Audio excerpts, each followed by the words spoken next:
स्वामी समर्थ. तुम्हा सगळ्यांचे आपल्या स्वामी सूत्र ब्लॉग या चॅनलवर मनापासून स्वागत. स्वामी भक्त हो, स्वामी महाराज आपल्या प्रत्येक भक्ताला नेहमी एकच सांगतात, करतील जे माझे अखंड चिंतन, भजतील जे मज सारे जीवन. करतील जे माझे अखंड चिंतन, भजतील जे मज सारे जीवन. योगक्षेम त्यांचा वाहिन मी, हेच माझे चिरसत्य वचन. योगक्षेम त्यांचा वाहिन मी, हेच माझे चिरसत्य वचन. हेच माझे चिरसत्य वचन. स्वामी भक्त हो, आज पुन्हा एकदा तुमच्यासाठी स्वामींचा नवीन संदेश घेऊन आलेले आहे. स्वामी म्हटलं तर खरंच ज्यांना स्वामींच्या दर्शनाची खरी तहान लागते ना, त्यांना स्वामी भेटल्याशिवाय राहत नाही.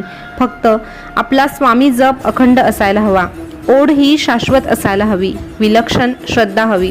भक्तांचे दरवाजे नेहमी उघडे असायला हवेत. स्वामी कुठल्या दरवाजाने आपल्या मनात अवतीर्ण होतील सांगता येत नाही, कारण अशक्य ही शक्य करतात स्वामी, त्यांच्या विना कोणीच येत नाही कामी. अशक्य ही शक्य करतात स्वामी, त्यांच्या विना कोणीच येत नाही कामी. स्वामी भक्त हो, आजचा स्वामी संदेश तुम्हाला जाणून घ्यायचा असेल तर एक छोटंसं काम करा. तुमच्या समोर 3 फुलं दिसत आहे, त्या 3 फुलांपैकी एक फूल तुमच्यासाठी निवडा आणि संदेश जाणून घ्या. तर तुम्ही तुमच्यासाठीचं फूल निवडलं असेल अशी मी आशा करते आणि आजचा संदेश काय आहे तेही सांगते. तर बघा, ज्यांनी 2 नंबरचं फूल निवडलं त्यांना स्वामी काय सांगतात जाणून घेऊया. स्वामी आपल्या भक्तांना सांगतात, अरे पदरी अपयश आलं की कोणी फारसं संबंध ठेवणार नाही. पदरी अपयश आलं तर कोणीही फारसा संबंध ठेवणार नाही. जर यशस्वी झाला तर नसलेली नाती सुद्धा बोलकी होतील. यशस्वी झाला तर नसलेली नाती सुद्धा बोलकी होतील. तसंच तुझ्या चांगल्या गुणांवर सगळे गप्प राहतील. या उलट तुझ्या दुर्गुणांची चर्चा सुरू झाली की मुके देखील बोलू लागतील. तुझ्या दुर्गुणांवर चर्चा सुरू झाली की मुके देखील बोलू लागतील. संघर्षात कोणीच कोणाचं नसतं, पण श्रेय घ्यायला मात्र सगळे वाटेकरी असतात. कारण ह्या कलियुगात लोकांना चांगलं वागायला नाही तर फक्त चांगलं दाखवायला आवडतं. म्हणून सांगतोय, माणसाने सोनं व्हावं किंवा सोन्यासारखं व्हावं असं सगळेजण म्हणतात, परंतु सोन्याचा तसा उपयोग काय रे? तिजोरीपुरतं, शोभेपुरतं किंवा एखादी गरज भागवण्यापुरतं, इतकंच ना. अरे माणसानं आयुष्यात काही व्हायचंच असेल तर आम्ही सांगतोय, माणसानं परिसासारखं व्हायचं. जिथे जावं तिथे त्याचं सोनं करून यावं.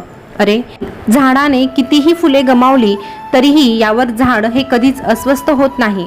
ते नेहमी नवीन फुलं तयार करण्यात व्यस्त असतं. तसंच आयुष्यात काय गमावलं हे दुःख विसरून तू नवीन काय करायचं याचा विचार केला तर नक्कीच तुझ्या जीवनाला अर्थ प्राप्त होईल. आणि तू जेव्हा अशा पद्धतीने जीवन जगत असशील तेव्हा आम्ही देखील तुला एकच सांगू, भिवू नकोस, मी तुझ्या पाठीशी आहे. भिवू नकोस, मी तुझ्या पाठीशी आहे. स्वामी भक्त हो, ज्यांनी 1 नंबरचं फूल निवडलं त्यांना स्वामी काय सांगतात जाणून घेऊया. स्वामी अशा भक्तांना सांगतात, अरे शरीराला कष्ट दिले म्हणजे देव भेटत नसतो. अरे कष्ट शरीराला देऊन देव जर भेटला असता ना तर रोज खडी फोडणाऱ्यांना देव लवकर भेटला असता.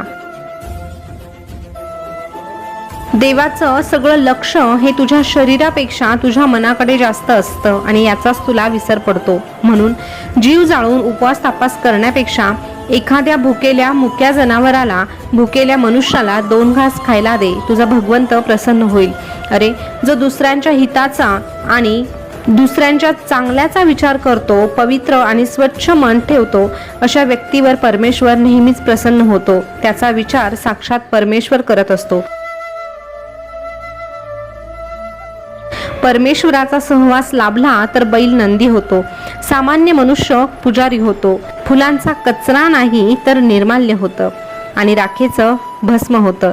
निरांजनाचं नंदादीप होतो तर दही दुधाचं पंचामृत होतं. प्रवास केला तर यात्रेकरू होतो आणि मानवी देह आणि त्याचा जीव शिवस्वरूप होतो. त्याचा जीव शिवास्वरूप होतो. आणि तेव्हा कुठे जीवाशिवाची भेट होत असते. आणि जेव्हा खऱ्या अर्थाने जीवाशिवाची भेट होत असते तेव्हा त्या परमेश्वराला परमानंद मिळत असतो. आणि जेव्हा त्या परमेश्वराला आनंद मिळतो तेव्हा तो परमेश्वर आपल्या भक्तांना एकच सांगतो, भिवू नकोस, मी तुझ्या पाठीशी आहे. भिवू नकोस, मी सदैव तुझ्या पाठीशी आहे.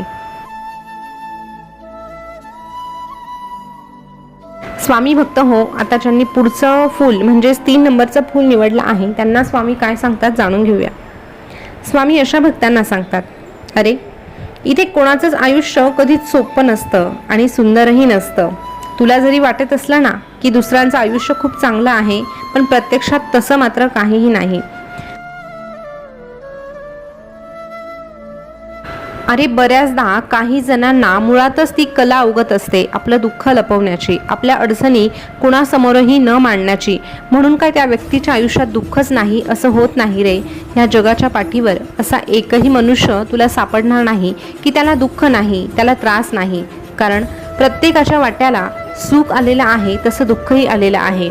आनंदाचे क्षण त्याच्याकडे आहे तसे काही दुःखाचे देखील क्षण त्याच्या वाट्याला लिहिलेलेच आहे. आणि प्रत्येकाला त्या दोनही गोष्टींना सामोरं जावं लागतं, कारण हा कर्माचा मोबदला असतो आणि तो प्रत्येकाच्या वाट्याला मिळतच असतो.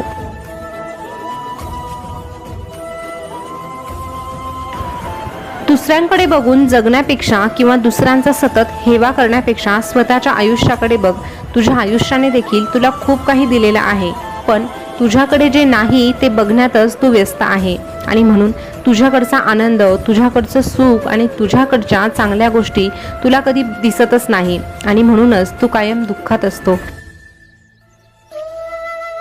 अरे दुःखाला झटकून सुखाचा मार्ग शोधणारा मनुष्य फार क्वचित असतो आणि तसाच मनुष्य तुला बनायचा आहे. आणि जेव्हा तू सुखाचा शोध घेशील तेव्हाच खऱ्या अर्थाने तुला सुखाचा मार्ग सापडेल. अरे सुख म्हटलं तर समाधानात आहे. तुझ्याकडे जे आहे त्यात समाधान मानायला शिक. त्यात समाधान मानायला शिकला की आपोआप सुखाची चव तुला चाखता येणार आहे. म्हणून स्वतःच्या सुखासाठी प्रयत्न कर, आनंदासाठी प्रयत्न कर, स्वतःच्या स्वप्नांच्या पूर्तीसाठी देखील मेहनत घे. परंतु हो, स्वतःची स्वप्न पूर्ण करण्यासाठी कुणा गरीबाला छळू नको, कुणा निर्दोषाला त्रास देऊ नको. अरे जो दुसऱ्यांच्या हिताचा विचार करतो त्याच्या हिताचा विचार आम्ही स्वतः करत असतो.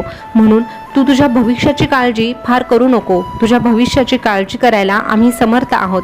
फक्त तू तुझा आजचा दिवस चांगला घालव. आजच्या दिवसामध्ये प्रचंड मेहनत घे आणि आमच्यावर डोळे झाकून विश्वास ठेव. सोबत चांगली कर्म करत राहा. तुझा हा भगवंत, तुझा हा परमेश्वर आणि तुझी ही माय माऊली सतत तुझ्या सोबत राहणार आहे आणि एकच सांगणार आहे, भिवू नकोस, मी तुझ्या पाठीशी आहे. भिवू नकोस, मी सदैव तुझ्या पाठीशी आहे.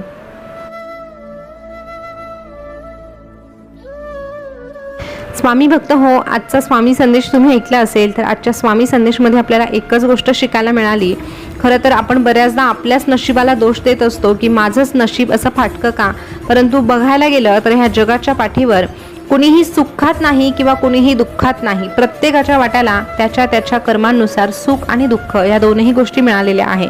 फक्त आपल्या बघण्याचा दृष्टिकोन कसा आहे यावर बऱ्याचशा गोष्टी अवलंबून असतात. म्हणून दुसऱ्यांकडे बघण्यापेक्षा आपण स्वतःकडे बघायचं आहे आणि आपल्या आयुष्यात काय चांगलं आहे हे शोधण्याचा जास्तीत जास्त प्रयत्न करायचा आहे. कारण आपण जे जास्तीत जास्त शोधणार आहोत तेच आपल्याला परत मिळणार आहे. आता आपल्यालाच ठरवायचं आहे की आपल्याला नेमकं काय हवं आहे.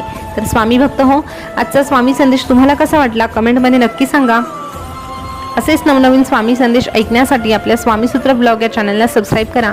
त्यासोबतच शेजारचं बेल बटन प्रेस करायला विसरू नका. पुन्हा भेटूया नवीन स्वामी संदेश घेऊन. तोपर्यंत स्वस्थ राहा, मस्त राहा आणि आपले स्वामी संदेश ऐकत राहा. धन्यवाद.